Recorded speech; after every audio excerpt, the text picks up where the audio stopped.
Professor Jung's The Evolution Theory from the Viewpoint of Christianity, the thorough analysis of the descent or origin of man, Part 2, Lecture 11, Chapter 8, Principles of Sexual Selection. With animals which have their sexes separated, the males necessarily differ from the females in their organs of reproduction. These are the primary sexual characters. The secondary sexual characters are not directly connected with the act of reproduction. For instance, the male possesses certain organs of sense or locomotion, of which the female is quite destitute, or has them more highly developed in order that he may readily find or reach her. The male has other sexual differences such as the greater size, strength, pugnacity, weapons of offense or means of defense against rivals, his gaudy coloring and various ornaments, power of song, and other such characters which are quite unconnected with the primary reproductive organs. We are more especially concerned with these. In most cases, differences of structure between the sexes are more or less directly connected with the propagation of the species. Sexual selection depends on the advantage which certain individuals have over others of the same sex and species solely in respect of reproduction.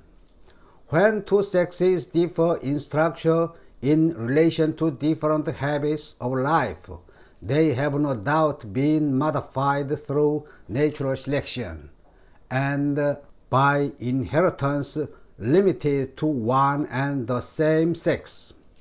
If these organs are necessary for the other purposes of life, as is generally the case, they will have been developed through natural selection.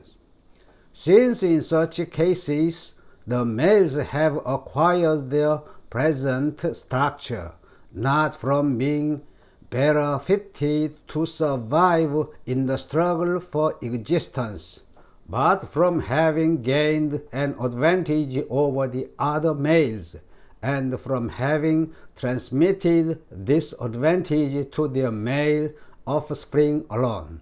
Sexual selection must here have come into action. Of course, it is impossible to distinguish between the effects of natural selection and sexual selection in most cases. There are many other structures and instincts which must have been developed through sexual selection, such as the weapons of offense and the means of defense of the males for fighting with and driving away their rivals, their courage and pugnacity, their various ornaments, their contrivance for producing vocal or instrumental music, and their gland for emitting odors. Most of these latter structures serving only to allure or excite the female. It is clear that these characters are the result of sexual and not of ordinary selection. When we behold two males fighting for the possession of the female, or several male birds displaying their gorgeous plumage and performing strange antics before an assembled body of females, we cannot doubt that, though led by instinct, they know what they are about and consciously exert their mental and bodily powers. It appears that the strongest and most vigorous males, or those provided with the best weapons, have prevailed under nature and have led to the improvement of the natural breed or species. A slight degree of variability leading to some advantage, however slight, in reiterated deadly contests would suffice for the work of sexual selection, and it is certain that secondary sexual characters are eminently variable. It is certain that amongst almost all animals there is a struggle between the males for the possession of the female. Thus, the males of our migratory birds generally arrive at their places of breeding before the females, so that many males are ready to contend for each female. During one spring, Mr. Swayland shot 39 males of Buddhist rye before he saw a single female. The majority of the male salmon in our rivers, on coming up from the sea, are ready to breed before the females. So it appeared to be with frogs and turtles.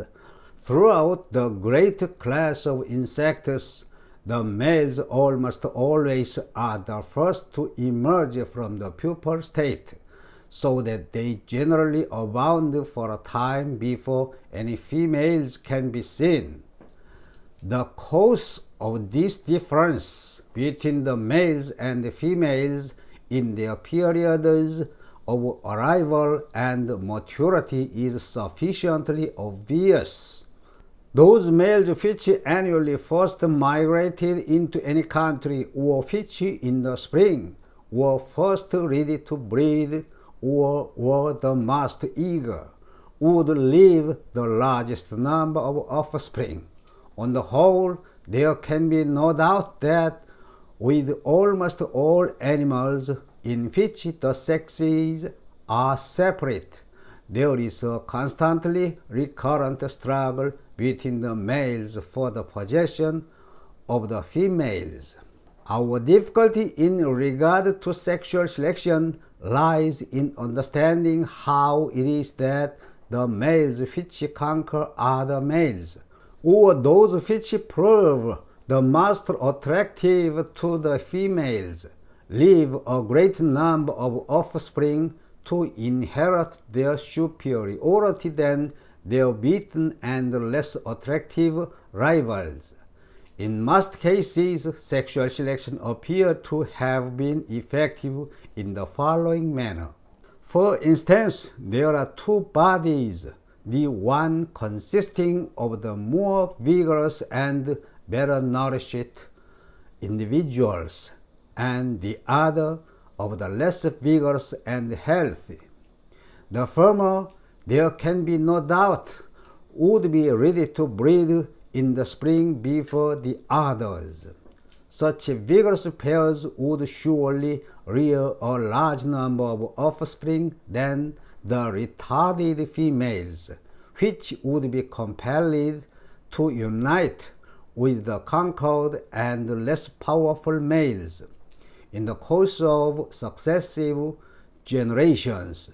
This is all that is wanted to add to the size, strength, and courage of the males, or to improve their weapons. The above is the first half of chapter 8. Shalom.